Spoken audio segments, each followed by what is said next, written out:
송축하리이다. 우리 다시 한번 고백합니다. 왕이신 나의 하나님, 내가 주를 높이고 영원히 주의 이름을 송축하리이다.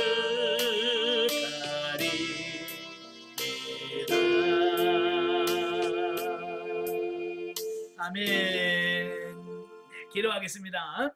은혜로우신 아버지, 은혜와 사랑을 진심으로 감사합니다. 이 시간도 귀한 시간을 아껴주시고 우리가 같이 모여서 주님 아버지 하나님의 말씀을 나누며 영성을 연할 수 있도록 은혜 주셔서 감사합니다. 오늘 마태복음의 말씀을 나눌 때 성령께서 우리 지각을 이루셔서 잘 깨달아지는 은혜가 있도록 성령님 도와주시옵소서. 시종을 주님께 맡겨오며 예수님의 이름으로 감사하며 기도합나이다. 아멘. 예, 이 시간 우리는 마태복음 첫 시간 우리 같이 나누도록 하겠습니다. 우리가 지금까지 구약 성경을 쭉 창세기부터 말라기까지 봤고요. 자, 오늘부터 이제 신약 성경으로 들어가게 되어지는데요. 자, 신약의 첫 번째 책이 우리가 마태복음입니다. 자, 5페이지 보시면 서론적 이해, 1 제목, 헬라의 원전에서의 제목은 카타마타이온, 즉 마태에 의한이라고 붙여져 있습니다. 그래서 본서의 저자인 마태와 복음이라고 하는 유앙겔리온을 합쳐서 되어진 것이 마태복음이다 라고 이렇게 볼 수 있겠죠. 자, 저자는 초대교회 모든 기록들을 일치하여 이 신약성경의 첫째 책은 예수님의 12사도 중에 한 사람이었던 알페오의 아들 마태가 기록했다라고 증거를 하고 있습니다. 자, 마태복음은 초대교회 초기부터 널리 알려지고 읽혀진 책인데요. 초대교회의 각종 기록들이 본서와 관련하여 저자를 언급할 때 모두 마태를 지칭하고 있다는 거예요. 예, 마태가 기록했다라고 인정하고 있다라고 하는 거예요. 그럼 마태는 누구냐? 마태는 예수님의 12사도 중에 한 사람이었으나 그에 대한 성경의 기록은 많지 않다는 겁니다. 그러니까 마태에 대한 마태를 소개하는 내용들이 그렇게 많지 않아요. 또한 그 기록도 1인으로서의 행적이 중요해서가 아니라 다만 12사도의 한 사람으로서의 그의 위치 때문에 다른 사도들과 함께 기록된 경우들 뿐이다. 예. 하지만 각 복음서들은 모두가 다 그가 예수님으로부터 사도로 소명받은 장면을 집중하여 빠짐없이 기록하고 있다라고 하는 겁니다. 그러니까 이 마태복음은 자기가 마태복음을 쓰면서도 자기 자신을 드러내지 않아요.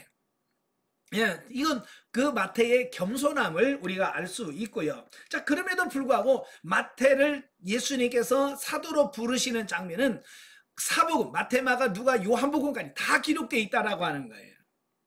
자, 그 이유는 뭘까? 그것은 아마 당시 그가 로마 정부를 대신하여 민족을 수탈하는 데 앞장섰던 세무기관에 속했던 세리로서 당연히 동족들의 미움을 받았는데 그런 그를 예수님이 사도로 부르신 것이 매우 특이했기 때문이다 라고 하는 겁니다.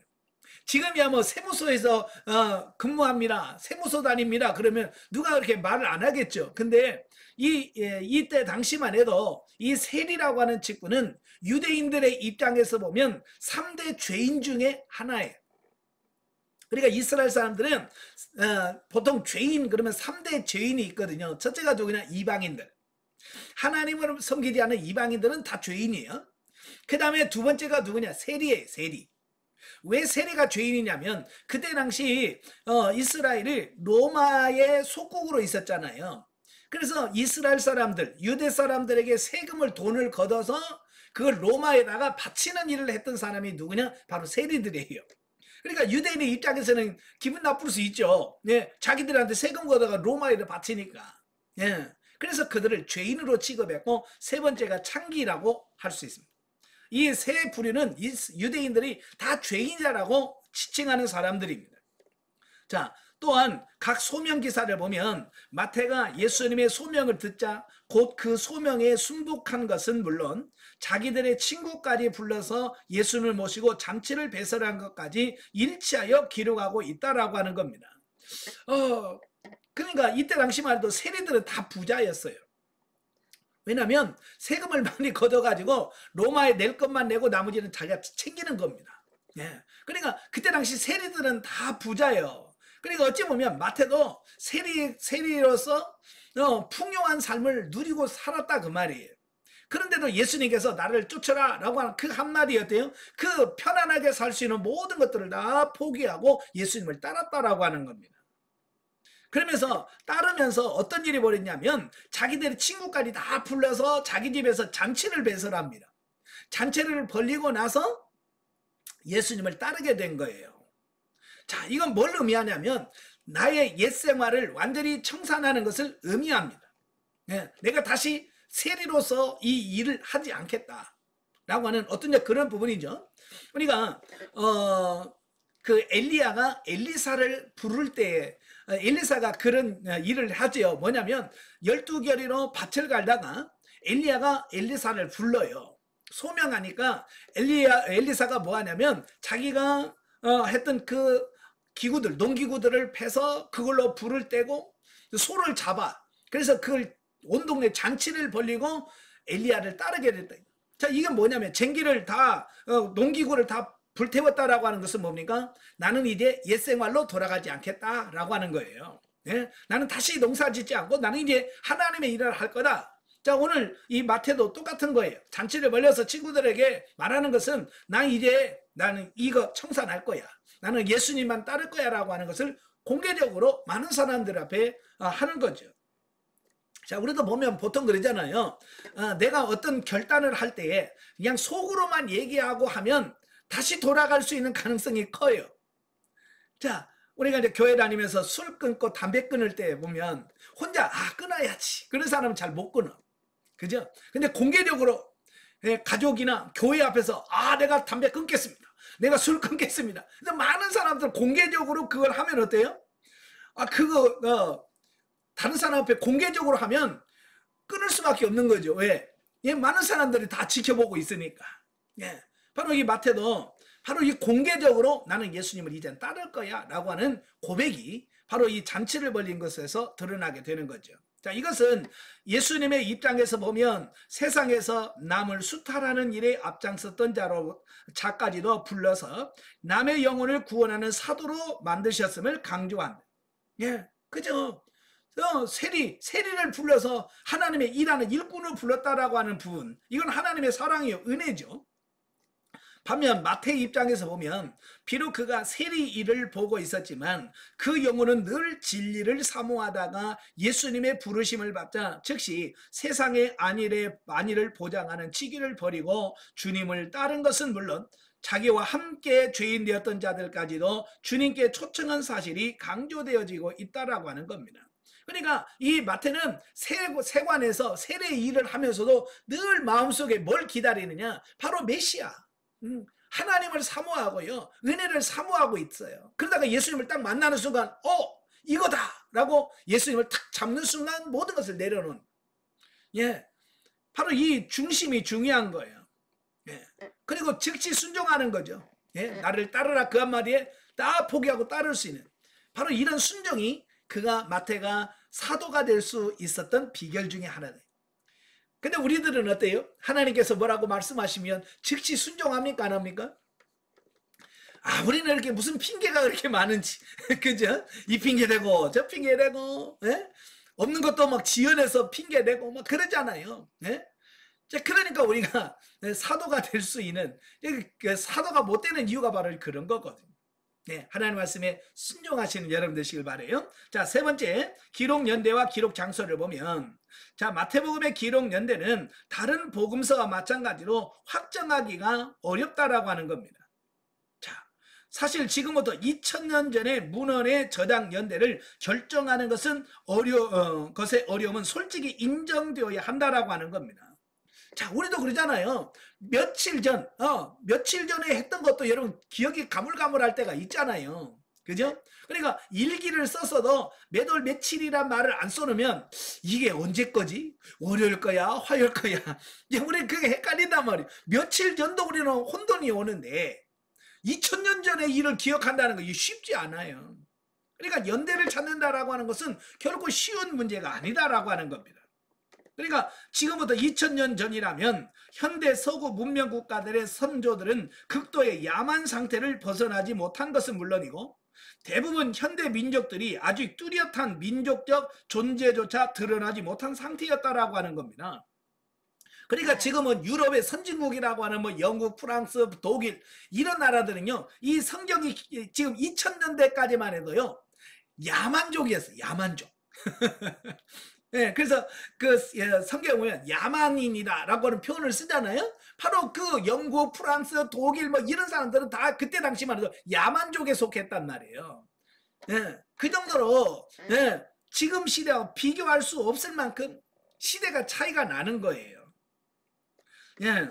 그러나 성경은 그 고유한 특성상 여타 관계 문헌에 빈번히 언급되고 있는 바, 그래도 다른 문헌에 비한다면 엄청나게 확실할 정도로 그 저장 연대를 객관적으로 추정할 수 있다라고 하는 겁니다. 예. 근데 성경은 아주 객관적으로 이렇게 잘 기록해 놨기 때문에 그래도 비교적 연대를 측정할 수 있는 그런 부분들이 정확하다라고 하는 거예요. 또한 본문 자체가 언급하고 있는 특별한 역사적 사건과의 관계에 의해서도 그 연대를 추정할 수 있다라고 하는 겁니다. 자, 어쨌든 마태복음은 이미 AD 1세기 말엽에 기록된 그 신약 외경의 하나인 디다케, 이 디다케는 12사도의 교훈집이라는 책입니다. 바로 이 책이 1세기 말에 나왔거든요. 근데 이 디다케에 이미 마태복음에 대한 내용이 나와 있어요. 그러니까 그 이전에 기록됐다라고 하는 것이 확실하죠. 예. 그러니까 거기서 썼겠죠. 자, 한편 또 본문에 보면 27장 8절, 28장 15절에 오늘날까지라는 표현은 기록된 각 사건이 발생한 후에 상당한 시간이 경과되었음을 의미합니다. 하지만 동시에 이런 표현들은 그 집필 시기가 예루살렘 성이 아직은 로마의 디도 장군에 의하여 함락되기 이전이라는 사실도 암시하고 있다라고 하는 겁니다. 그러니까 이전까지 아직 성전이 있어요. 아직도 성전에서 제사를 드리고 있다라고 하는 거예요. AD 70년에 그 로마의 티도 장군에 의해서 예루살렘 성이 완전히 무너졌거든요. 성전이 무너졌어요. 근데 마태복음은 그런 기록이 없어요. 안 나와요. 예, 이 성전이 무너지는 것은 굉장한 사건이거든요. 유대인들에게 성전은요, 굉장한 사건이. 근데 기록이 안 돼 있어요. 예, 그렇다면 그게 무슨 뜻이겠어요? 예, 마태복음은 바로 예루살렘 성전이 무너지기 이전에 이미 기록이 끝났다라고 하는 말과 같은 거예요. 예, 그죠? 또 마태복음 24장 25장에 기록된 소위 감람산 광화, 즉 주님께서 감람산에서 하신 예루살렘의 멸망에 대하여 궁극적으로는 세상 종말에 대하여 주신 말씀이 아직은 단순히 예언 형태로 기록되어 있다는 사실은 본서가 분명 예루살렘 함락 이전임을 암시해주고 있다라고 하는 거예요. 그래서 예루살렘 함락 연대가 AD 70년이었으므로 일단 그 기록 연대는 대략적으로 사도들이 복음서나 서신서의 저작을 시작한 AD 60년에서부터 70년 사이로 기록됐다라고 우리가 추약할 수 있다라고 하는 거예요. 한편 물론 완전한 결론은 아니지만 마가가 여타 복음서들보다 일찍 기록된 원형적 형태이고 다른 복음서가 이를 참조, 각각 자신의 독특한 자료와 집필 의도에 따라서 기록하였다고 보는 것이 신약학자들의 일반적인 견해임을 감안할 때 기록 연대를 굳이 줄이라면 AD 58년에서 68년 사이로 추정할 수 있으며 기록 장소로서는 유대적 성향이 가장 강했던 팔레스틴이나 수리아의 안디옥일 가능성이 매우 유력하다라고 볼 수 있습니다. 자, 그러면 기록 동기와 배경. AD 30년경에 십자가에서 돌아가신 예수님께서 부활하시고 승천하신 직후에 얼마 동안은 유대파 기독교인들이 유대교의 회당뿐만 아니라 예루살렘에 있는 성전에서도 모여 예배드릴 수 있었다. 그러니까 초대교회 상태는요, 이 유대교와 기독교가 따로 분리가 안 됐어요. 그래서 기독교인들이 성전에 가서 예배도 드리고 성전에서 말씀도 나누고 했고요. 또 회당이라고 하는 곳에서 모여서 같이 말씀도 나누고 그랬어요. 자, 그런데 그 로마인과 유대인들 사이에서 전쟁이 발발할 무렵인 AD 66년에서 70년 사이에는 이런 상황이 크게 변해 있었다라고 하는 겁니다. 특히 마태복음이 기록되었던 시기는 유대교와 기독교 사이에 내지 않은 차이점이 분명하게 드러나기 시작했던 때이다. 그래서 유대교와 충돌을 일으키고 있었다라고 하는 겁니다. 그러니까 초대교회는 기독교와 유대교는 같은 종교로 인식을 했어요. 근데 점차적으로 시간이 흘러가면서 특별히 이제 바울이 이신득이, 이신칭의 교리를 확정시키면서부터 이제 유대교와 기독교는 하나 될 수 없는 그런 양분되고 나눠질 수밖에 없었다라고 하는 겁니다. 자, 이게 이제 시대적 상황의 변화가요.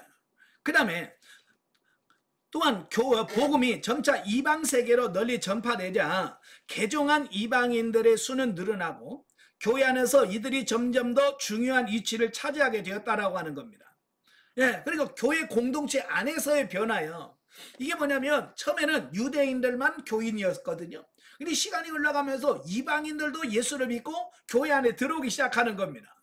그러니까 이제 교회는 이방인들과 유대인들이 하나 연합되어진 어떤 그런 형태를 취하게 된 거예요. 그래서 교회는 더 이상 유대파 기독교인들만의 모임인 공동체가 아니었다. 따라서 교회는 육적 선민의 모임이 아닌 하나님의 영적 백성들의 모임, 곧 새로운 영적 이스라엘로서의 자신을 정립해야만 되었다라고 하는 겁니다. 아마 이 당시 마가복음은 이미 기록되어 있었을 것이다. 그러나 마가복음은 비록 유용한 것이었지만 유대파 기독교인들이 닥친 문제에 대하여 직접적인 도움을 주지는 못했다라고 하는 겁니다. 마가복음은 이미 제일 먼저 사복음서 중에서 제일 먼저 기록한 게 마가복음이에요. AD 65년에서 70년 사이에 이미 기록되어 있었어요. 그런데 유대인들에게는 이 마가복음이 별 도움이 안 됐다는 거예요. 왜냐하면 이 마가복음은 누구를 향해서 기록되어 있냐면 대상이 누구냐면 로마에 있는 교인들, 즉 이방인들을 위해서 기록된 성경이 마가복음인 거예요. 그러니까 이방인들을 위해서는 이 마가복음이 굉장히 도움이 되는데 유대인을 대상으로 한 성경이 없었다는 거예요. 그래서 마태복음은 바로 유대인을 대상으로 이 복음 예수 그리스도를 전할 목적으로 기록했다라고 하는 거예요.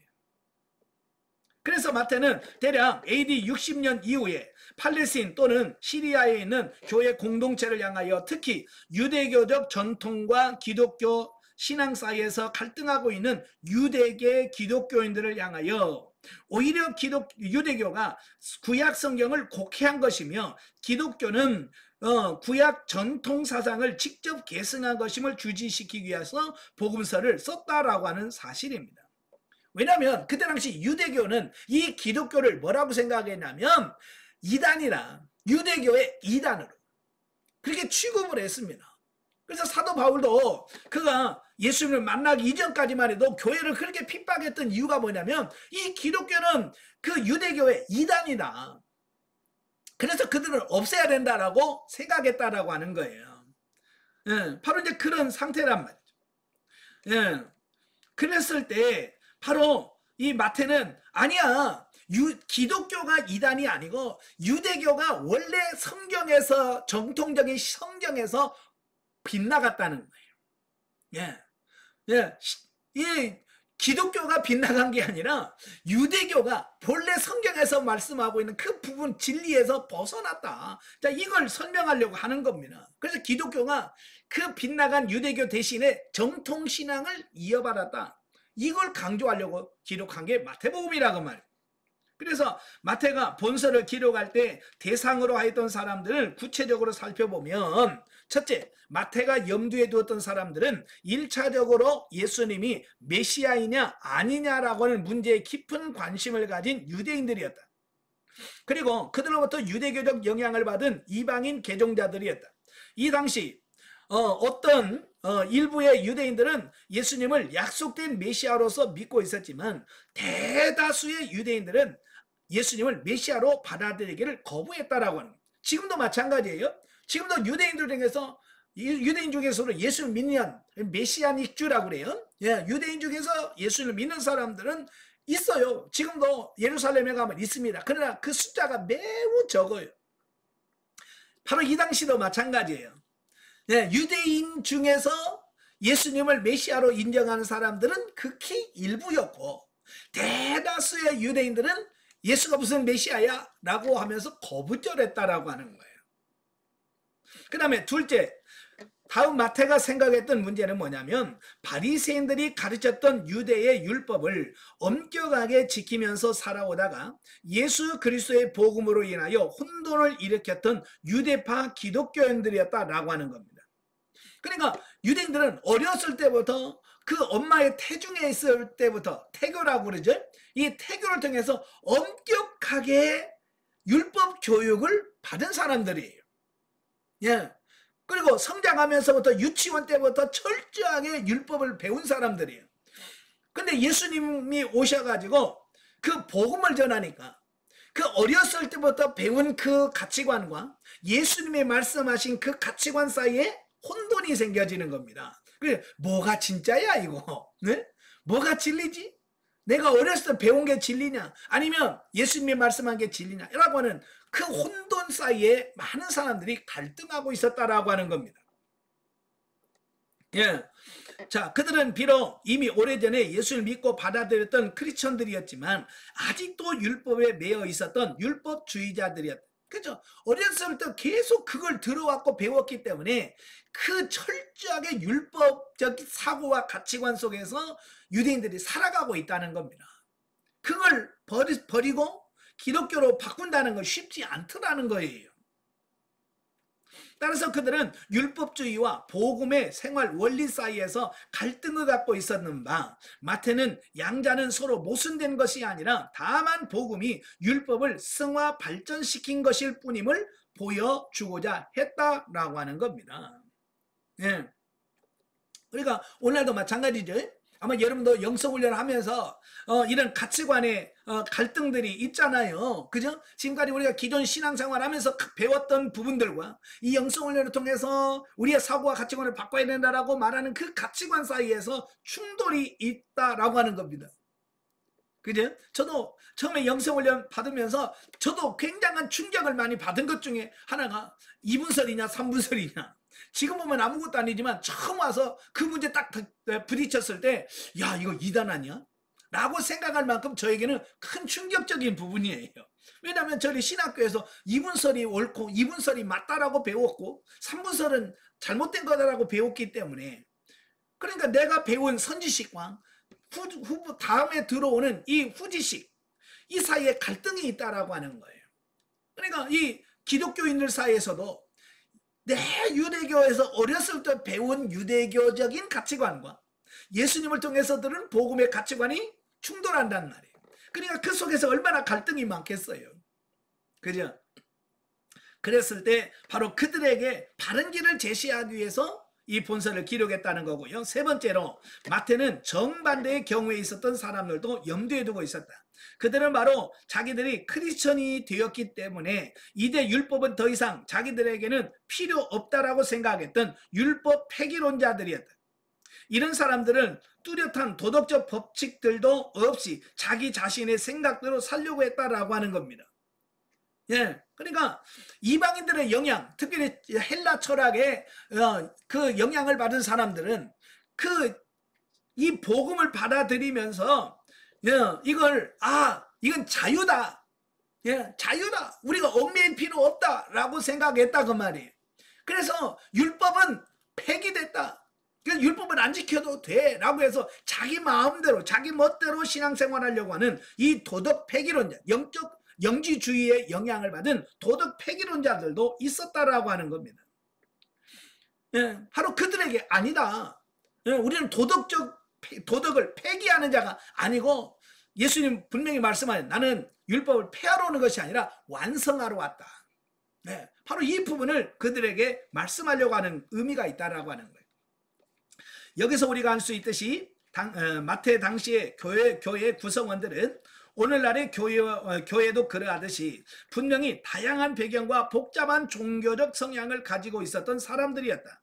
그래서 마태는 성령의 감동을 따라서 이 복음서를 기록할 때 이런 다양한 성도들이 오직 진리로 하나가 되어 오직 예수 그리스도께 충성하고 그분의 가르침에 복종하게 되기를 소망했다라고 하는 겁니다. 사실 교회처럼 복잡한 구조를 가지고 있는 단체가 별로 없을 거예요. 세상에 보면 뭐 동아리들 있잖아요. 근데 그 동아리들은 취미나 이런 것들이 같은 사람들만 모인 거예요. 그래서 뭐 산악회 그러면 산 좋아하는 사람들끼리 모이는 거죠. 예? 그러니까 그런 사람들끼리만 모이니까 별로 갈등이 별로 없어. 왜? 다 등산하는 거 좋아하는 사람들만 모였으니까. 예? 뭐 먹자해 먹는 거 맛있는 거 먹으러 다니는 어떤 이런 사람들은 그것만 집중하기 때문에 다른 갈등이 없어. 근데 교회는 별의별 사람이 다 온다 그 말입니다. 많이 배운 사람, 못 배운 사람, 돈 있는 사람, 없는 사람, 여자, 남자부터 시작해서 다 모여있는 게 교회예요. 그래서 제일 하나 되기가 어려운 단체가 있다면 교회예요. 그러니까 바로 그런 복잡한 어떤 그런 사람 속에서 이걸 어떻게 이걸 하나가 되게 할까? 자, 이 부분에서 굉장히 어려움이 있다라고 하는 겁니다. 자, 그래서 오직 우리는 예수 그리스도에게 충성하고 예수 그리스도의 말씀에만 복종하는 사람이 되어야 된다. 이걸 말씀해주고 있습니다. 아울러 본서는 예수 그리스도께서 부활 승천하신 뒤 약 30년 정도가 지나서 예수님의 실제적 목격자들이 사라지게 되자 왕으로 오신 예수님에 대한 복음의 소식을 모든 후대에게 전하기 위한 목적으로 기록되었다라고 하는 겁니다. 그러니까 벌써 예수님이 부활 승천하신 이후에 30년이라는 시간이 흘렀어요. 예, 30년 시간이 흐르면서 이제 사도들 중에서도 한두 명씩 이제 순교자가 생겨나게 돼요. 그래서 이 예수님에 대하여 직접 경험하고 체험했던 사람들이 하나씩 죽어가면 그 다음에 후세에 이 하나님의 말씀을 전할 사람들이 줄어들잖아요. 그죠? 그래서 바로 그걸 말씀으로 기록해 놔서 변질되지 않고 계속 그 복음의 진리가 끝까지 지속 유지되도록 하기 위한 목적으로 이걸 기록해 놨다라는 사실이에요. 자, 다섯 번째 마태복음의 특징을 보면 마태복음은 유대인이었던 마태가 그 동족인 유대인을 위하여 그 역시 한 사람의 유대인이었던 예수님에 대하여 쓴 유대인의 복음서다. 이러한 마태복음은 결코 구약의 참 정신을 인본주의적이요 폐쇄적 민족주의의 관점에서 곡해한 유대교적 오류에 물들지 않고 예수님의 복음과 구약 계시가 상호 연속성을 가진 진리임을 강조하고 있다라고 하는 겁니다. 예, 그러니까 당시 이 유대인들은 자꾸 이 기독교를 다르다. 유대교와 다른 이상한 이단들이다라고 하는 어떤 그런 사고를 가지고 이 기독교를 바라보고 있다라고 하는 겁니다. 바로 그런 상태에서 이 마태복음은 어쨌든 유대인들을 위하여 쓰여진 결과 파생된 다음에 특징이 있다. 첫째가 뭐냐? 메시아의 사상 강조와 구약의 빈번한 인용 등 유대적 색채가 강했다라고 하는 겁니다. 예, 그러니까 이 마태복음 중에서도 사복음서 중에서도 마가복음은 로마에 있는 기독교인들에게 주어진 말씀이고요. 그 다음에 누가복음은 이방인을 대상으로 기록된 게 누가복음이에요. 단 이 마태복음만 유대인들을 대상으로 기록된 성경이 마태복음입니다.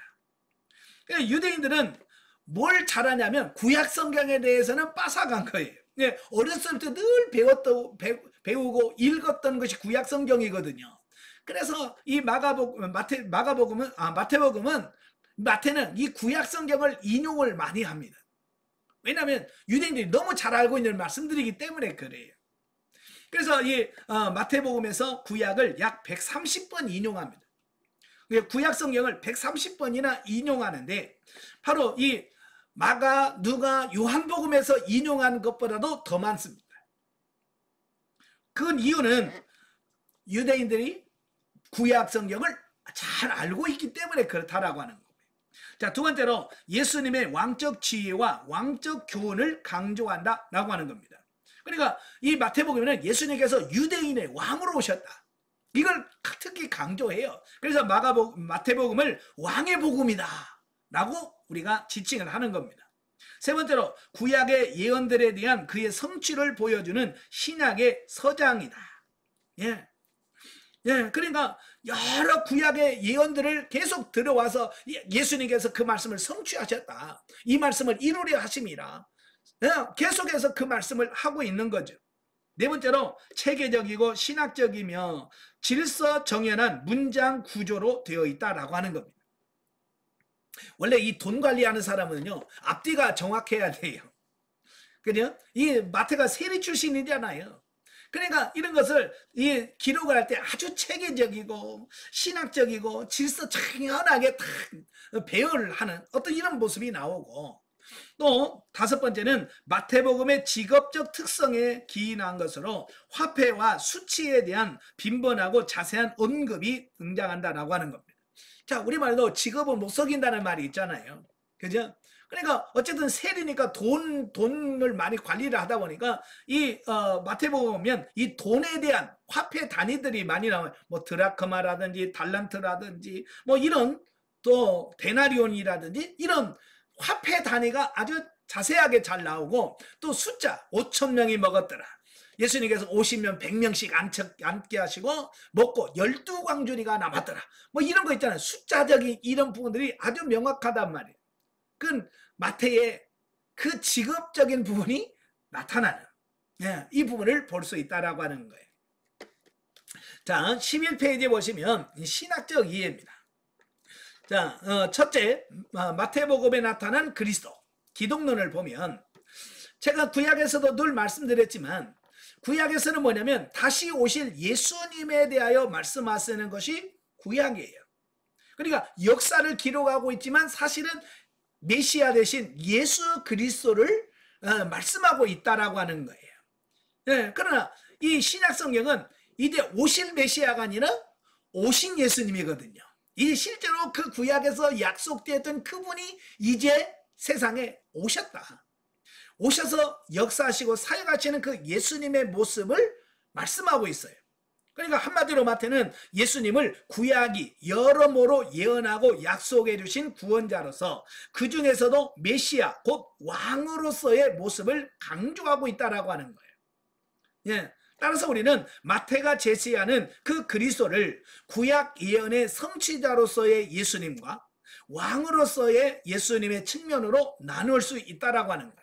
그 첫째, 구약 예언의 성취자로서의 예수님인데요.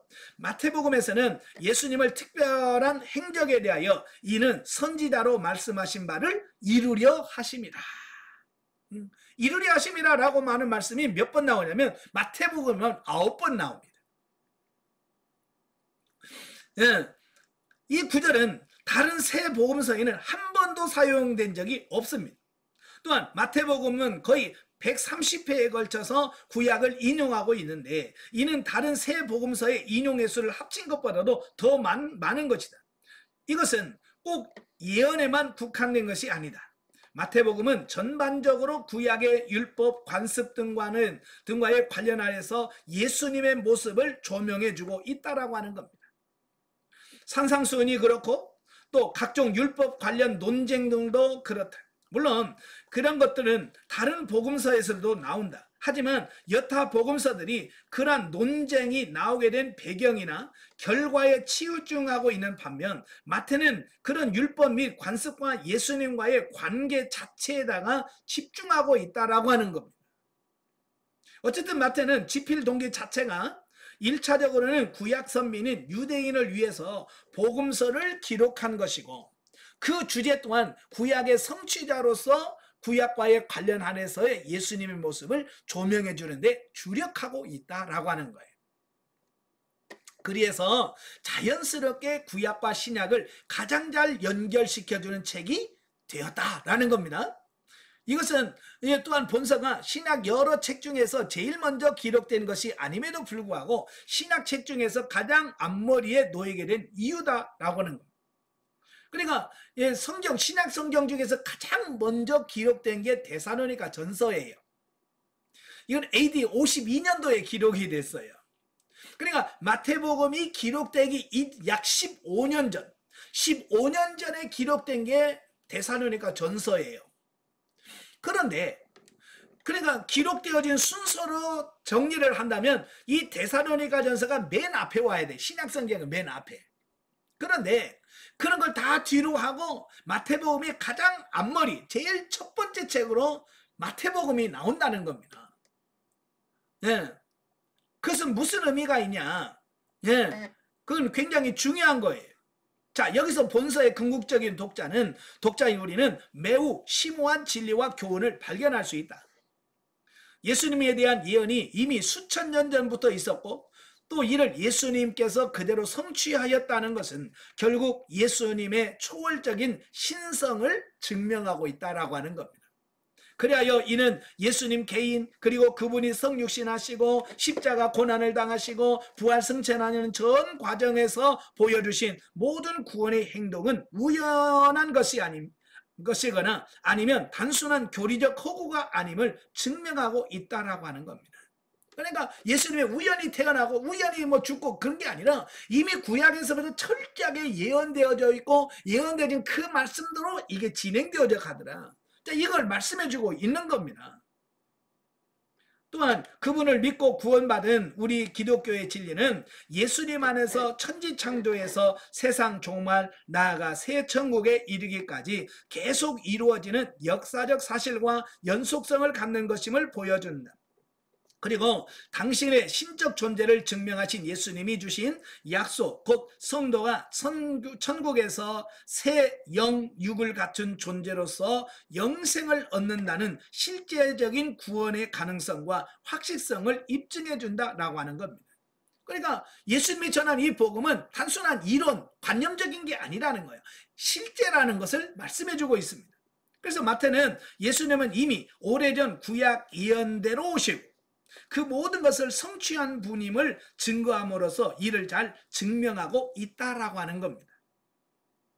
자, 예수님은 단순히 한 위대한 인간 도덕가에 불과했다면 어떻게 시대를 수세대, 수천 년 앞서 그에 대한 예언이 있을 수 있겠는가라는 겁니다. 그죠? 어떤 분들은 예수님을 믿지 않는 사람들은 예수님 3대 성인 중에 한 사람이나 이렇게 그냥 훌륭한 분 중에 하나로 취급하려고 하는 이런 경향이 있어요. 그런데 여러분 역사적에 3대 성인 중에서 수천 년 전부터 이미 그가 태어날 걸 예언한 분이 있어요, 없어요? 석가모니 예언됐어요? 없어요. 공자 예언됐어요? 안 됐어요. 오직 수천 년부터 태어나기 전부터 예언되어지고 온 분은 예수님밖에 없어요. 예, 바로 이런 부분들을 통해서 바로 예수 그리스도는 단순한 인간이 훌륭하신 선생 아니다. 바로 왕이시며 메시아다. 이걸 얘기하려고 하는 거예요. 또 한편 이 사실은 동시에 예수님의 행적과 그분을 믿는 기독교도 마치 여타의 종교들처럼 어느 한 창시자가 문득 새로운 깨달음을 얻어 창시하거나 아니면 기성 종교를 개혁하여 새 종교를 형성하게 된 것과 마찬가지로 그저 구약적 유대교를 예수님께서 개혁하여 창시한 것으로 착각하는 오류에 대한 반대의 증거일 수 있다라고 하는 겁니다. 오늘날도 많은 사람들이 그렇게 보는 경향이 있거든요. 기독교는 유대교에서 나온 한 부류다. 네, 이렇게 보는 경향이 있습니다. 자, 예수님은 구약을 일부만 택하여 거기에다가 자신의 폐쇄적 민족주의와 민본주의적 해석을 가한 유대교를 개혁한 것이 아니라 구약의 전체 진리를 계승하여 천지창조부터 있었던 참신앙의 종교를 결정적으로 회복한 것이다 라고 하는 겁니다. 이게 중요한 거예요. 일부러 고쳐서 개혁한 게 아니라는 거예요. 창조부터 온 그 바른 신앙과 믿음을 정확하게 회복한 분이 누구냐? 예수 그리스도다라고 하는 것을 보게 됩니다. 따라서 기독교를 단순히 종교학적 입장에서 보자면 그 외적 형성은 예수님과 12사도부터 때부터이겠으나 성경적 사실적 입장에서 보면 천지 창조 때부터 있어 온 것이다 라는 겁니다. 예, 그러니까 가끔 불교인들이 그래요. 기독교는 이제 시작한 지가 2000년밖에 안 됐다. 우리 불교는 기독교가 생기기 500년 전에 이미 2500년 전에 불교가 먼저 있었다. 그러니까 불교가 형님이다. 이런 얘기를 하거든요. 예, 사실 그래요. 예수님보다도 부처가 500년 정도 빠르거든요. 예, 그러니까 어찌 보면 그렇게 말할 수 있지만 기독교는요 2000년에 시작한 게 아니에요. 창세전 이 천지를 창조하시기 전에 이미 성부 성자 성령 삼위 하나님께서 구속사를 계획하시고 그 구속사 안에 천지 창조와 모든 게 다 들어있단 말이에요. 그러니까 기독교의 시작은 언제부터냐? 창세 전이란 말이에요. 그러니 여타 이 세상 종교 2000년 이전에 먼저 됐다 할지라도 그게 앞선 게 아니라는 얘기예요. 아시겠죠? 예. 그 다음에 두 번째가 메시아 곧 왕으로서 예수님. 자, 예수님 당시 유대인들은요 메시아를 기다리고 있었어요. 그들은 아브라함의 씨요 유다 지파의 출신이고 다윗의 후손이야만 되는 그 메시아의 3대 조건이 있습니다.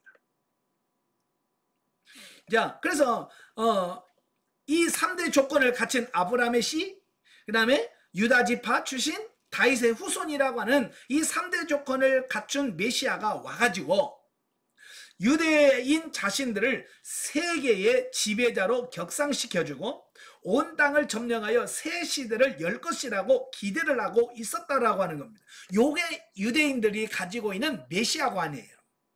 그러니까 다윗처럼 훌륭한 왕 대신 그런 분이 오셔가지고 그런 메시아가 와가지고 그 이스라엘을 해방시켜주고 나라를 강하게 만들어서 세계를 정복하고 다스리는 어떤 그것을 바라보는 게 유대인들의 메시아관이었다는 사실이에요.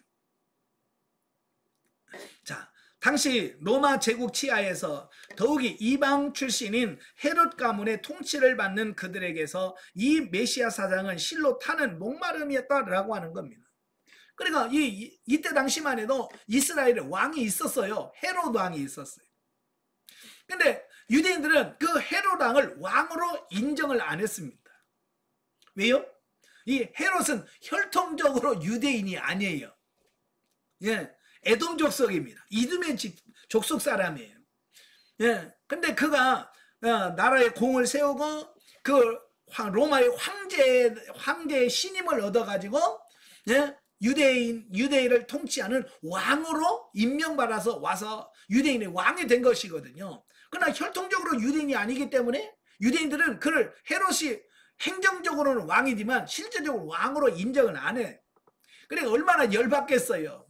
그죠? 같은 민족도 아닌 혈통도 아닌 엉뚱한 사람이 와가지고 왕노를 하니까. 예, 우리도 정말 아브라함의 자손이고 유다 지파요 다윗의 그 후손인 메시아가 와가지고 그 헤롯을 탁 치고 그 왕이 돼서 부강한 나라를 형성하는 게 유대인들이 꿈꾸는 거예요. 그래서 메시아가 와야 되는데 그렇게 기다리는 거예요.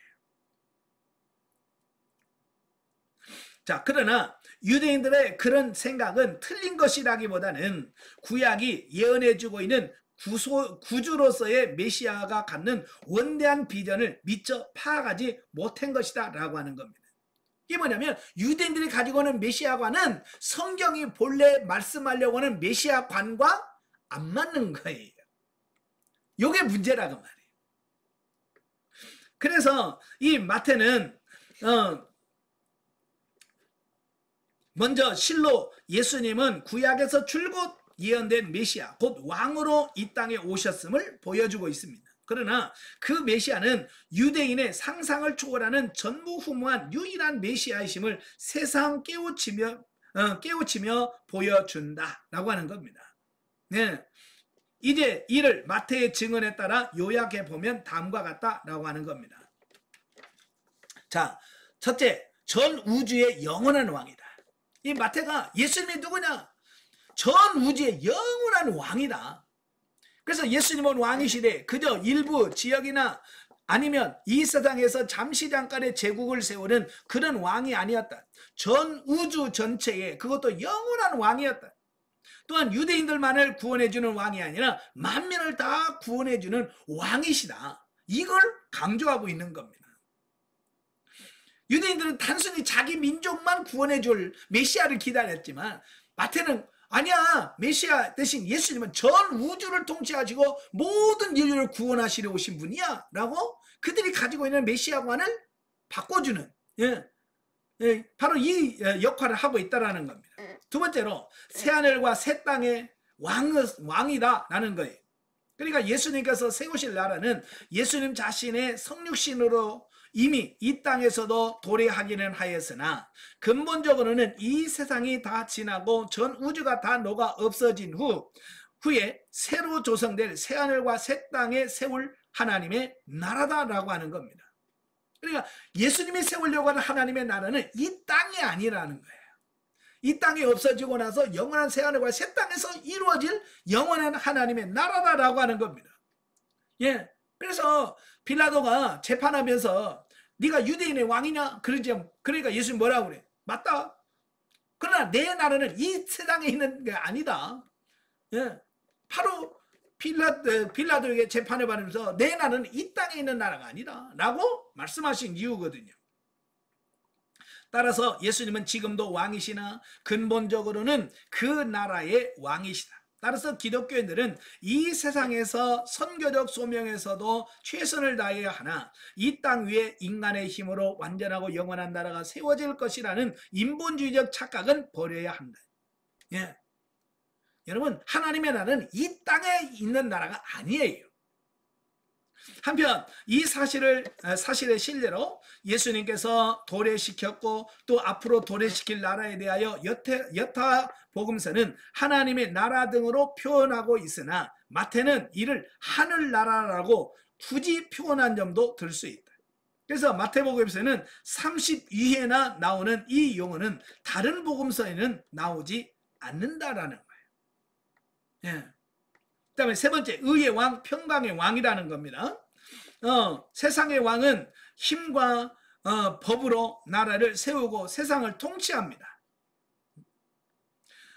그러나 예수님은 자신의 희생으로 그 백성을 구원하시고 나라를 세웠다라고 하는 겁니다. 일반 세상 나라는 뭐냐면 왕을 위하여 백성들을 희생하는 나라예요. 그죠? 지금도 러시아와 우크라이나하고 전쟁을 하잖아요. 푸틴이 자기의 정권 이걸 지키기 위해서 지금도 전장에 수많은 젊은이들을 보내서 거기서 전쟁터에 죽게 만드는 거예요. 자기의 자리를 지키기 위해서. 이게 세상 나라 임금이 하는 짓이에요. 근데 예수님은 그렇게 하지 아니하시고 자기가 친히 자기가 죽으심으로 백성을 살리는 거. 이게 세상의 왕과는 전혀 다른 예수님의 또 다른 모습이라 그 말이에요. 예.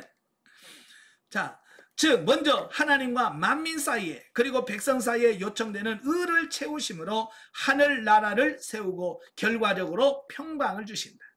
예수님은 그런 왕이셨기에 하나님과 백성 그리고 백성과 백성 사이에 의를 먼저 채우시며 평강을 도래시키기 위하여 스스로 십자가에서 희생제물로 내어주셨던 것이다. 이것은 고대 왕의 개념을 근본적으로 초월한 비전이었다. 그러니까 세상 나라의 임금과는 전혀 다른 새로운 왕에 대한 모습을 보여주고 있습니다. 자, 15페이지에 보시면 두 번째, 마태복음의 교회론. 자, 복음서 중에서 유일하게 마태복음에서만 나오는 단어가 교회라는 겁니다.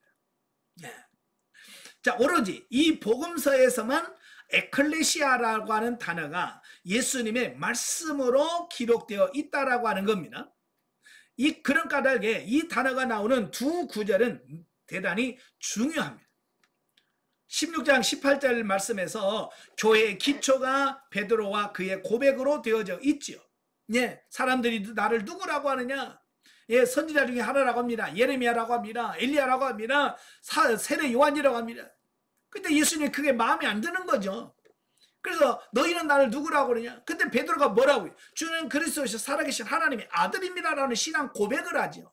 그 고백을 들은 예수님께서 바요나 시몬아 내가 복이 있더라. 내가 이 반석 위에, 그 반석은 뭡니까?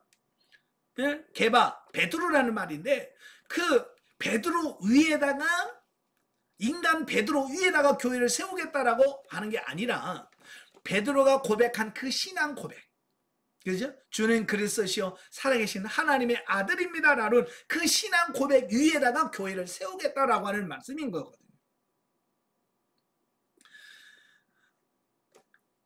자, 그리고 베드로에게는 왕국의 열쇠와 또한 그와 아울러서 맺고 푸는 권세가 주어지고 있다. 그리고 다른 구절 18장 17절에 보면 유사한 권세가 전체로서의 교회에 부여되고 있는 것으로 나타나는데 여기에서의 교회는 그 규율적인 역량에 있어서 제시되어지고 있다라고 하는 겁니다. 그러니까 어떤 사람이 잘못했을 때 1대1로 가서 권면하는 거예요. 근데 1대1 권면해서 안 들으면 증인 두세 명의 증인을 데리고 가서 권면해라. 그 두세 명의 증인으로 권면해도 안 들으면 이제 교회 이름으로 권면을 해라. 그래서 그 교회 이름으로 해도 안 들으면 이제 아예 이방인처럼 취급해버려라 라고 예수님께서 말씀하시면서 나온 게 뭐냐, 교회라는 말이에요. 자, 그러나 다른 복음서 기자들은 이 에클레시아라고 하는 단어를 주님께서 사용한 것으로 기록하지 하고 있지 않은 까닭에 많은 학자들은 이 말의 진정성 여부를 논박하고 있고요. 이 말은 초기 공동사회의 교회적인 상황에서 발생한 것이 아닌가라고 하는 의견을 제시하고 있습니다. 자, 그렇지만 그와 같은 추정에 대한 어떠한 강력한 근거는 없다. 또한 다른 한편으로는 원시교회에서 그 용어를 보편적으로 수용했다는 것에 대한 어떤 다른 설명도 마찬가지로 결여되어 있다라고 하는 겁니다. 그러니까 예수님께서 이 교회라는 말을 사용했지만 어떻게 해서 그 예수님이 사용하는 말이 교회 안에 들어와서 이제 교회라는 말을 사용하기 시작했는가라고 하는 이 부분에 뚜렷한 이런 게 근거가 나와 있지 않다라고 하는 거예요. 그래서 마태는 교회에 대한 관심을 보여주는 두 개의 다른 구절이 이와 연관되어 있습니다. 18절 20절에 보면 지역교회의 가장 단순한 형태를 묘사하고 있습니다. 즉 그리스도의 이름으로 모이는 두세 사람의 모임에 대한 그리스도의 임재의 약속이죠. 그래서 두세 사람 모인 곳에 뭐라고 그랬어요? 나도 그들 중에 있느니라. 자, 그리고 수행해야 될 임무에 대한 명령을 맺음에 있어서 미래의 교회와 연관되어 두 가지 사항이 언급되어지고 있는데요. 곧 그 수행해야 할 일은 모든 족속을 가르치고 제자로 삼아서 삼일째 하나님의 이름으로 세례를 주는 것이다. 네. 자, 그리고 나아가서 믿는 신자들은 예수께서 명하신 모든 것을 준수하도록 가르침을 받고 있다. 그리고 또한 그분이 함께 하심이 그들에게 끝날까지 확증되어져 있다라고 하는 것을 보게 되어집니다. 자, 여기서 마태복음에서 나오는 교회는 건물이 아니라는 겁니다. 네, 처음에 이 예수님이 사용하시는 이 에클레시아라고 하는 교회라고 하는 말은 건물을 지칭하는 말이 아니었어요. 그런데 이 시간이 2000년 동안 시간이 흘러가면서 어느 사이엔가 교회 그러면 건물로 인식이 바뀌어져 버린 거예요. 아마 여러분도 지금도 여러분에게 교회 그러면 여러분 뭘 생각합니까? 예, 내가 다니는 교회 건물을 딱 생각할 거예요. 예, 2000년이 지나면서 어느 사이에 이 에클레시아라고 하는 단어가 이 건물을 대상으로 하는 용어로 의미가 많이 바뀌어져 있다라고 하는 겁니다. 그래서 이제는 우리가 교회, 성전, 건물이 아니라 바로 우리 자신들, 예수를 믿는 우리 성도 자신들이라고 하는 사실로 바꿔야 된다. 그래서 어찌 보면 예전에 우리 선조들이 맞아요. 교회를 예배당이라고 했어요. 어찌 보면 성경적으로 보면 예배당이라고 하는 것이 어찌 보면 가장 합당한 이름이에요. 근데 요즘 예배당이라고 해봐요. 완전 촌스럽게 생각합니다. 그죠? 예배당에 간다 그러면 아이고 저 촌 언제 사람이야 저거 이렇게 얘기한다 그 말이에요.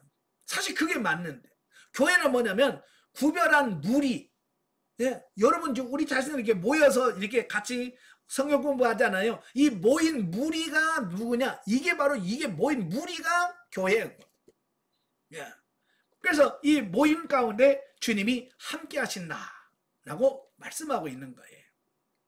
자, 세 번째, 마태복음의 종말론적인 관심.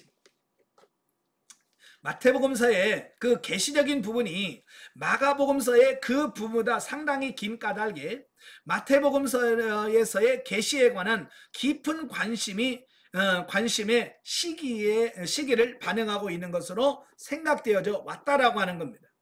그래서 주님의 종말론적인 가르침에 대하여 마태가 보다 많은 부분을 활용하고 있는 것은 교회의 보다 후기인 외적인 영향들로 인한 것이었다라고 미리 가정할 필요는 없다라고 하는 겁니다. 그리고 마태는 그의 종말론적인 사항들을 24장, 25장의 중요한 설교 내용에 국한시키지 않고 있다라고 하는 겁니다. 그래서 그의 종말론적인 요소들은 또한 오로지 그만이 기록하고 있는 일부 비유들에서 명백하게 나타납니다. 그러니까 마태복음에서 가라지 비유라든지 또 열처녀 비유라든지 달란트 비유라든지 자, 이 모든 것에 대한 결론은 그 모든 것의 현세의 종말에 날카롭게 초점이 맞춰주고 있는 것이 바로 마태복음서의 특징이다라고 하는 겁니다. 그러니까 이 종말이라고 하는 말세라고 하는 것은 그냥 개념적인 관념적인 게 아니라 실제적으로 우리 세상에 종말이 온다라고 하는 것을 강조하고 있는 거예요. 많은 사람들이 자꾸 종말 그러면 상상이나 뭐 이런 이 가상 이런 걸로 생각하는데 그게 아니에요. 종말이라는 것은 실제적으로 일어날 상황인 거예요. 아시겠죠? 그래서 이 지구가 다 종결된다라고 하는 부분은 가상이 아니에요. 실제적으로 있어질 사실이라 그 말입니다. 자, 네 번째, 마태복음의 구속사적 의의. 구약의 그 말라기의 예언과 예수 그리스도의 탄생 사이에는 약 400년간의 침묵이 있다. 여러분, 말라기는 BC 430년에 기록되어 있거든요. 430년에 기록되어 있기 때문에 예수님까지 약 400년의 기간이 있어요. 그동안 이스라엘은 로마 제국의 통치 아래 헤롯의 지배를 받고 있었으나 헤롯은 혈통적으로 유대인의 왕이 아니라고 그랬죠. 그러므로 이 침묵 기간은 바로 이스라엘의 왕이 준비되고 다윗의 혈통이 이어지는 구속사의 중요한 위치를 차지하고 있다라고 하는 겁니다. 그러니까 이 430년 우리는 영적 암흑기다라고 생각하는데 사실은 그동안에도 이 430년이라는 그 깜깜한 암흑 속에서도 하나님은 세례 요한을 준비시키고 계셨고 예수님을 탄생할 모든 것을 다 준비해 놓으시기도 하고 2년 전에 이미 동방박사들이 별을 보고 유대인의 왕으로 태어날 것을 알도록 이미 2년 전에 야곱의 별을 다 달아 놓으시고요. 하나님이 이렇게 역사를 잘 진행해 가시는 이 하나님이었다는 것을 여기서 보여주는 거예요. 네, 이렇게 볼 때 마태복음은 구약에 이어지며 신약의 시작으로서의 큰 의의가 있다라고 하는 겁니다. 그래서 본서를 성취의 복음이라고 부르기도 한다라는 겁니다. 자, 5번 보시면 마태복음과 현대 성도. 자, 마태복음은 인간들에게 있어서 가장 중요한 문제는 다른 어떤 일보다도 바로 예수께 어떻게 응답하는가 하는 것이라는 사실을 말하고 있다. 자, 그렇게 함으로써 마태복음은 오늘을 사는 우리들의 관심을 오직 예수 그리스도께 맞춰야 한다는 것을 강조하고 있다라고 하는 겁니다. 네, 반면 마태는 여러 가지 중요한 문제들에 대하여 다양한 의견을 내세우며 서로 분열되어 있던 교회들을 염두에 두고서 이 복음서를 기록했다라고 하는 겁니다. 우리가 오늘의 그 교회의 상을 생각해 볼 때에 마태 당시와 마찬가지로 역시 여러 가지 문제에 대하여 어떤 통일된 입장이 없이 갖가지로 분열되어 있음을 알게 된다. 그렇죠? 지금도 가끔 저한테 질문을 던지는 분들이 계셔요. 도대체 우리 한국교회 교단이 몇 개요? 라고 물어. 저도 몰라요. 왜 얼마나 많은지, 예, 교파가 얼마나 교단이 나누어졌는지 정확하게 개수를 모릅니다. 그만큼 분열되어 있다 그 말입니다. 아주 복잡합니다. 따라서 마태복음은 교회 안과 밖에서 여러 가지의 분열을 경험하고 있는 우리들로 하여금 당장의 문제 자체를 넘어서 다시 예수 그리스도와 그분의 교훈에 초점을 맞춰야 한다는 것을 가르쳐주고 있다라고 하는 겁니다. 예. 그러니까 교단과 교파를 따라갈 것이 아니라 성경에서 말하는 복음 진리, 이걸 추구하고 그걸 따라야 된다라고 하는 것을 이 마태복음은 가르쳐주는 겁니다. 결론적으로 우리들은 마태복음에서 다음과 같은 교훈을 얻을 수 있는데요. 첫째, 예수를 구약에서 기대했던 여러 가지 희망과 하나님 아버지의 영원한 뜻을 온전히 성취하신 유일한 메시아로 보아야 한다라는 겁니다. 오직 예수만이 우리를 구원하실 메시아다. 이걸 바라보라는 거예요. 지금도 이 에큐메니칼 운동, 또 WCC, 이런 운동을 하는 사람들이 많거든요. 그래서 그들은 종교 통합을 얘기를 해요. 모든 종교는 하나가 되어야 된다. 이게 분열될 필요 없다. 예. 어쩌면 어떻게 보면 아주 중요한 메시지인 것 같은데, 중요한 건 뭐냐면 오직 구원받을 수 있는 유일한 메시아 되신 예수님을 강조해야 되는데, 이런 에큐메니칼이라든지 이 WCC라든지 이런 데서는 예수 외에 다른 구원자가 생길 수밖에 없게 되는 이론이 나오는 게 문제란 말이에요. 그래서 그들이 뭐라고 말하냐면 산 꼭대기는 하나지 않냐. 근데 산 꼭대기는 하나인데 올라가는 길은 여러 갈래일 수 있지 않냐. 남쪽에서 올라가고 동쪽에서 올라가고 서쪽으로 올라가고 북쪽에서 올라올 수 있지 않냐. 예? 그러니까 이런 거예요. 모든 종교는 다 궁극적으로는 천국, 그 나름대로 불교는 극락세계라고 하고, 우리는 천국이라고 얘기하고, 다 이슬람교에서도 천국을 얘기하거든요. 예? 그러니까 어쨌든 천국을 다 꿈꾸고 있지 않냐. 그러니까 예수를 통해서 올라가든 석가모니를 통해서 올라가든 마호메트를 통해서 올라가든 그 꼭대기만 올라가면 되지 않냐. 이렇게 주장하는데 아니란 말이에요. 성경에서는 아니에요. 오직 그 꼭대기에 올라갈 수 있는 유일한 길이 예수 그리스도 외에는 없다. 여기에 대해서 우리는 타협할 수 없는 겁니다. 왜? 그게 진리니까요. 바로 마태복음에서 강조하는 게 바로 그거예요. 두 번째로 우리는 예수님께서 십자가에서 대속적인 죽음을 죽으심으로써 이루신 구원을 받아들여야 된다라는 것. 예, 우리 예수 그리스도가 십자가에 못 박혀 죽으심으로 우리를 구원하셨다는 이 진리를 우리가 받아들여야 돼. 아멘으로. 자, 세 번째, 예수님께서 말씀하신 교훈들은 율법이 본래 갖고 있는 가장 깊은 뜻까지 온전히 보이신 것이기에 우리는 주님의 교훈을 따라서 살아가야 된다. 예, 예수님의 말씀이 최종적인 결론이에요. 예수님의 말씀이 진짜 마지막 말씀이에요. 그래서 예수님이 뭐라고 말씀하셨냐, 이것을 우리가 이해하고 깨달아 순종해 가야 됩니다. 아시겠죠? 그러니까 아직도 구약의 말씀을 가지고 구약 말씀이 진리인 것처럼 이야기하는 경우가 많이 있어요. 그 중에 하나가 뭐냐면 눈에는 눈, 이는 이라고 하는 부분이에요. 분명히 성경에서 레위기도 말씀했어요. 눈에는 눈, 이는 이라고 말씀했어요. 그런데 마태복음에서 뭐라고 말씀합니까? 율법에서 눈에는 눈, 이는 이라고 하였으나 나는 너희에게 말하노니 원수를 사랑하고 너희를 핍박하는 자를 위해서 축복하고, 예, 너를 저주하는 자를 위해서 축복해줘라. 예수님께서 이는 눈에는 눈, 이는 이라고 하는 것을 완전히 깨트렸어요. 그래서 우리가 예수님의 말씀은 받아들이는 순간 우리는 눈에는 눈, 이는 이라는 이건 없어요. 아시겠죠? 그런데도 오늘날도 교회에서 아직도 구약적인 개념을 가지고 눈에는 눈, 이는 이라고 해서 복수를 하고 이러고 있다 그 말이에요.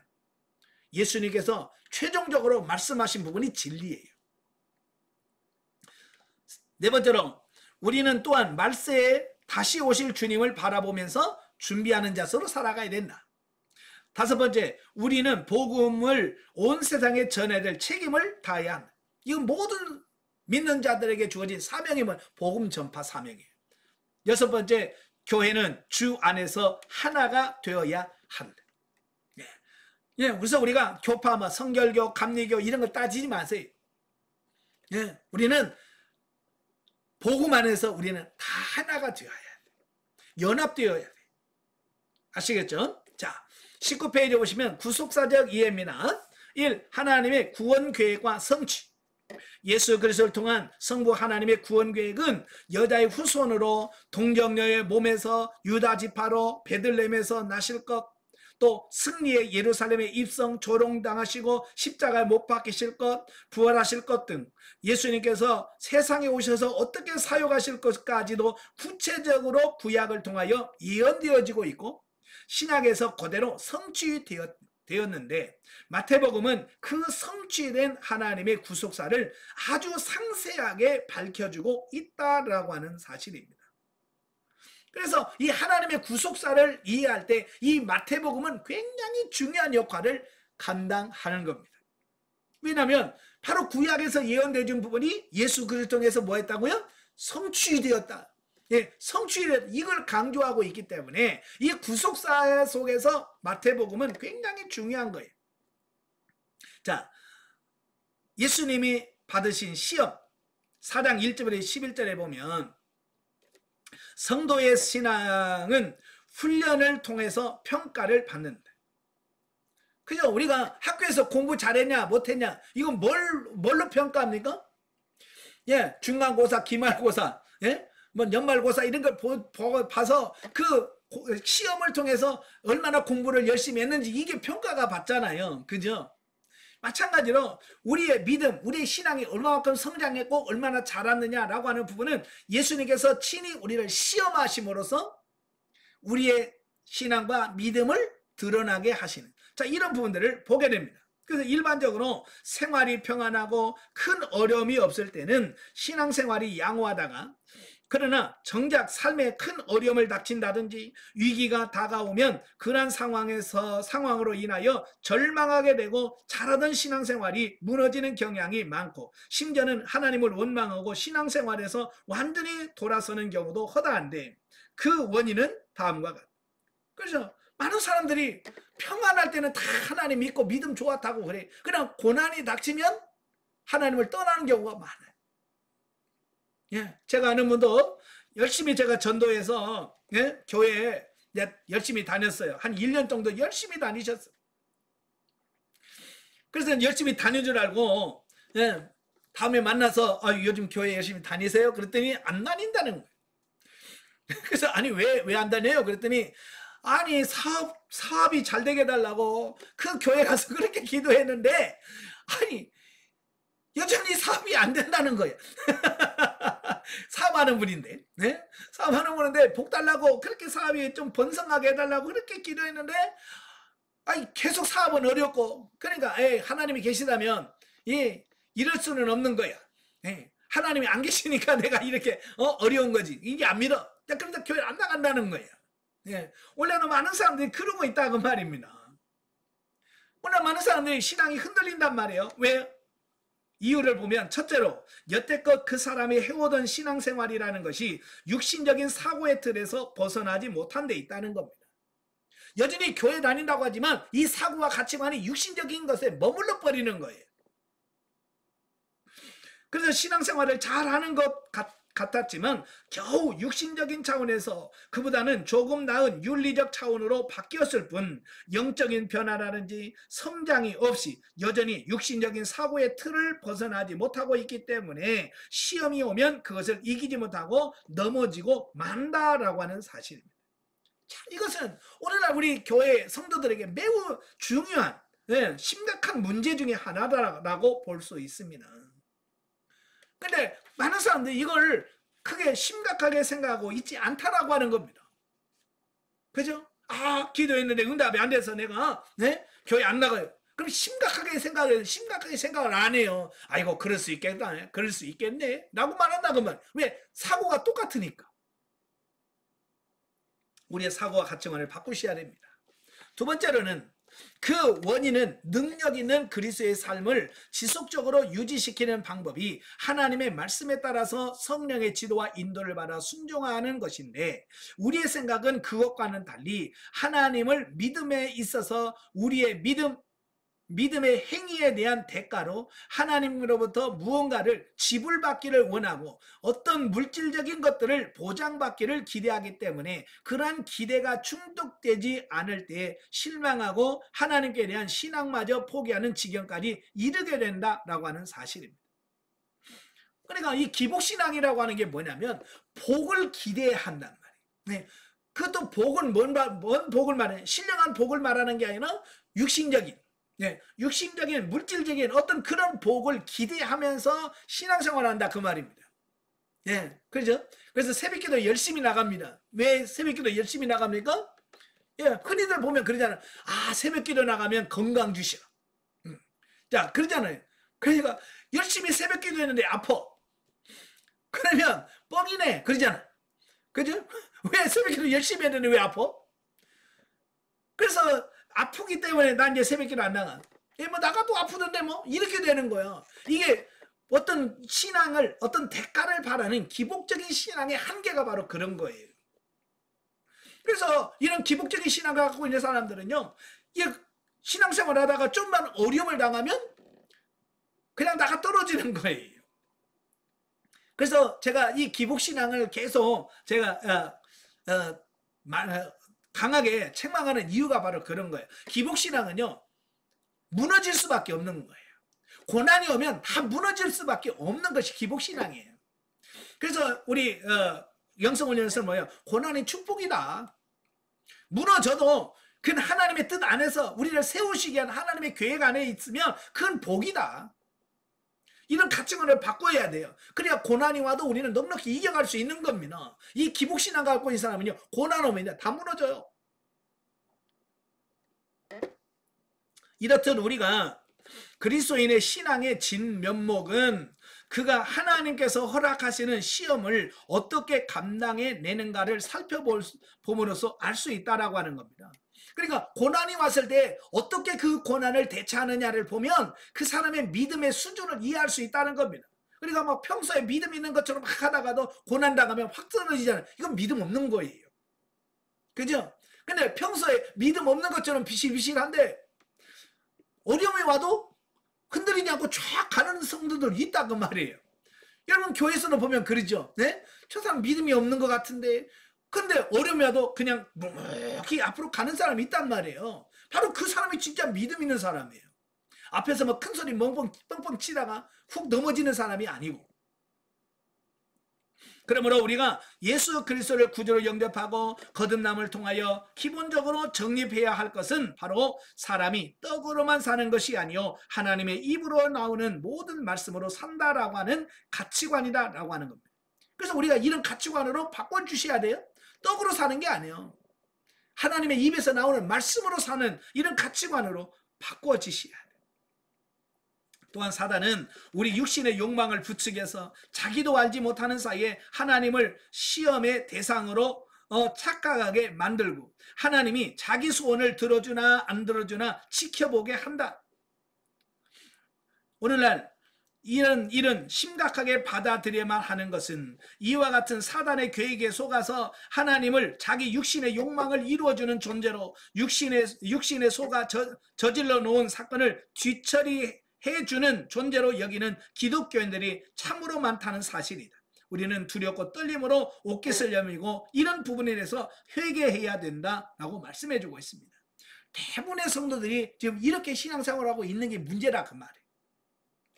한편 이 세상에서는 하나님을 섬긴다고 하면서도 정작 세상을 살아가는 데 있어서는 하나님을 의지하지 아니하고 상당 부분 육신적인 사고와 방법을 의지하여 살아가는 사람들이 많다.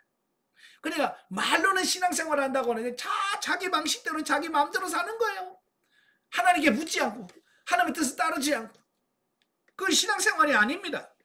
즉 하나님의 존재와는 상관없이 내가 열심히 노력하고 최선을 다하면 세상에서 못 이룰 것이 없다라고 하는 그 사고방식을 가지고 사는 사람들이 많아요. 이것은 사람들에게 할 수 있는 가능성을 붙들다 적극적인 사고방식을 갖게 함으로 불가능을 가능케 하는 매우 좋은 의도인 것 같지만 결국은 하나님을 의지하는 것이 아니라 자기 힘을 의지하고 예수님과 같이 낮아지는 것이 아니라 자기 능력을 발견함으로써 교만하게 하는 세상의 힘과 능력 앞에 무릎을 꿇게 하는 악한 마귀의 고등술책인 것을 바로 알아 예수님처럼 오직 하나님만 경배하고 섬기는 자들이 되어야 한다라고 하는 겁니다. 우리나라도 한동안 우리 가장 큰 교회 목사님이 적극적인 사고방식을 가지십시다. 할 수 있습니다. 따라서 해보십시다. 맨날 그러면서 했거든요. 바로 그게 옳은 것 같지만 그건 하나님을 따르고 하나님을 순종하는 게 아니라 자기 자신을 하나님처럼 자기 자신을 믿고 자기 자신을 의지하는 이런 거예요. 이건 신앙 아닙니다. 이건 자기 신념인 거예요. 그래서 적극적인 사고방식은 절대로 바른 신앙이 아니에요. 자, 3번 팔복에 관한 구속사적 이해와 영적 이해. 자, 이 부분은 시간 관계상 생략하겠습니다. 집에서 한번 시간 있을 때 한번 쭉 읽어보시면 이 부분은 이해가 되니까요. 자, 넘겨서 26페이지로 갑니다. 26페이지에 오시면 율법과 복음에 관하여 그랬죠. 그러면 5장 17절에 내가 율법이나 선지자를 폐하러 온 줄로 생각하지 말라. 폐하러 온 것이 아니요 완전하게 하렴. 많은 사람들이 오해하는 게 뭐냐면 예수님은 율법을 폐하러 왔다라고 생각합니다. 아니에요. 예수님은 구약에서 말한 그 율법을 완전하게 하려고 왔다라고 하는 것을 말씀해주고 있습니다. 예, 그 예를 들어서 그 성전의 개념도 마찬가지예요. 예, 예수님 뭐라고 그랬어요? 이 성전을 헐라 내가 사흘 만에 세우겠다. 이 많은 사람들은 야, 이 하나님의 성전을 그래 허문다고 이건 성전 모독죄야라고 했단 말이에요. 근데 예수님은 바로 그 눈에 보이는 그 성전을 이야기하는 것이 아니에요.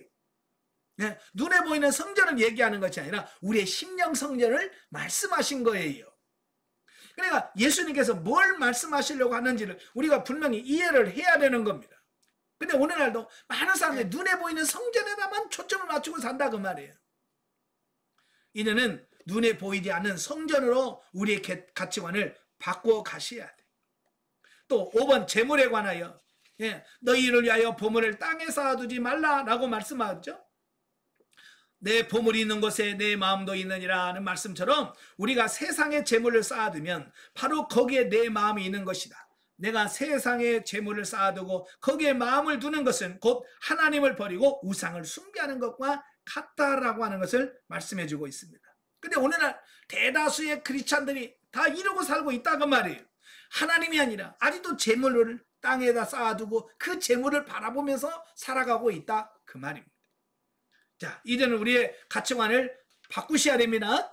세상에다 쌓아두려고 하지 말고 우리는 하나님의 나라에다가 쌓아두는 자로 바꿔주셔야 돼.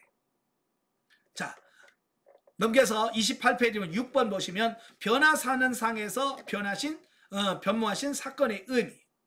자, 그 예수님께서 변화산상에 올라가셨을 때 예수님의 얼굴이 해같이 빛나고 옷이 빛과 같이 희어졌는데 그 자리에 모세와 엘리야가 함께 있다라고 말씀했죠. 그리고 대화했다라고 말씀하고 있습니다.